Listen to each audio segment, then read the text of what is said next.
Good morning, good afternoon, good evening. It is Roger Gilbert and I'm here in Cincinnati, Ohio in the USA. And I'm reporting for Milling and Grain magazine and I'm attending the International Association of Operative Millers, IAOM's 130th celebration, conference and exhibition. It's been a wonderful first day and I'm still on the exhibition floor and I'm pleased to say I'm on the BoMill stand and I'm talking to Andreas Jeppsson and he is the CEO of BoMill out of Sweden and he's going to tell me a little bit about what he's doing here and how the day has gone. Welcome, Andreas. Thank you, Roger. Good to see you again and thanks for stopping by. Yeah, well, I noticed you have your BoMill behind you there. Can you tell us a little bit about what's happening in the construction of the BoMill? So this is a BoMill Insight. This is a machine that we're using for trade shows and also being able to take out to customers to do live demonstrations, etc. So what we're doing with this machine, we are able to analyze and sort on protein content on each and every kernel individually. So in this way, you're able to create, in the essence, it's about using your grain much more efficiently than the industry is doing today. Right. And this machine is smaller. And I understand you're producing a introduction or a smaller unit for millers. It was actually something we launched earlier this week. We went out with a press release. So it's very similar in the design to what we can see here. It's slightly different, more to fit into the industrial purpose. But it has a capacity of up to 2 metric tons an hour, whereas the machine, the BoMill Insight typically, or the one that we have available from before, has a capacity of up to 15 metric tons an hour. Yeah. So if you buy into something, the technology at this level, can you expand that footprint in your plant? Absolutely. So it's the design, the whole concept is done based upon modularity. So you can start with a capacity of 2 metric tons an hour, and then you can actually expand it all the way up to 120 metric tons an hour. Okay. Yeah. And what are we looking at here? I see there's a couple of bowls down the bottom that's showing some sort of separation. Yeah. What have you done here? So what we have done here, we have created 2 products out of 1. Right. Yeah. So the one here is actually 15% of the volume is high protein kernels, and the remaining 85% is ending up here.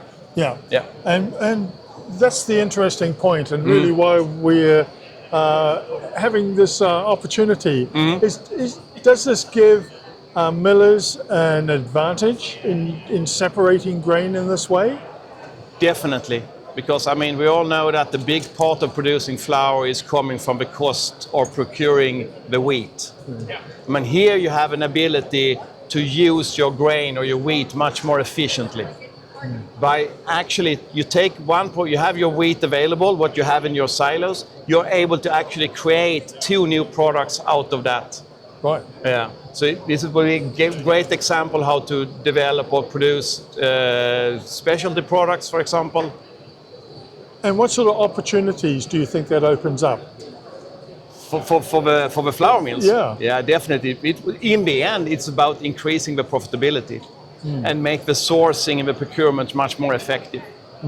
It's also a sustainability angle to it. You can actually use what you have available or more what is locally sourced instead of sourcing it from far away. And you're using less of trucking in or railing in a lot of the product. Yeah. And will it alter the way we perceive wheat or wheat coming into a mill? Will we see wheat not as a volume, but as a constituent parts that need to be separated? Do you think that's the way the industry should look at it?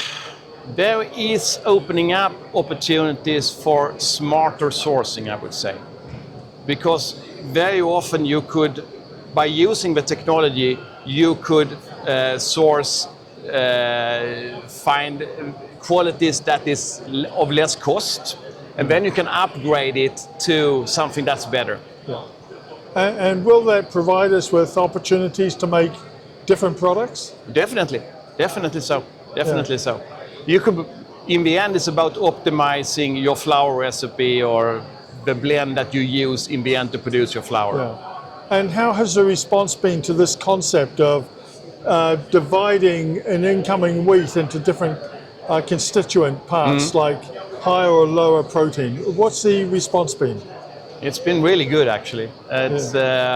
You can really see the impression from the people when you're introducing what it can do. You can see the wheels are spinning, and we can do this and we can do that. So it's lot of opportunities. Yes. And what sort of response have you had at this particular show? Yeah, it's the same. Yeah. I mean, it's the same. Yeah. So we have just now we are working here with Bratney. We have worked with them for some time. And we have earlier this month we were actually launching that we have sold equipment to one of the biggest malting producers here in the US. So now we are also looking forward to moving forward in the flour milling industry. Yeah. And so Bratney has a machine here on hand? Yeah, so this machine here, it's actually in the possession of Bratney.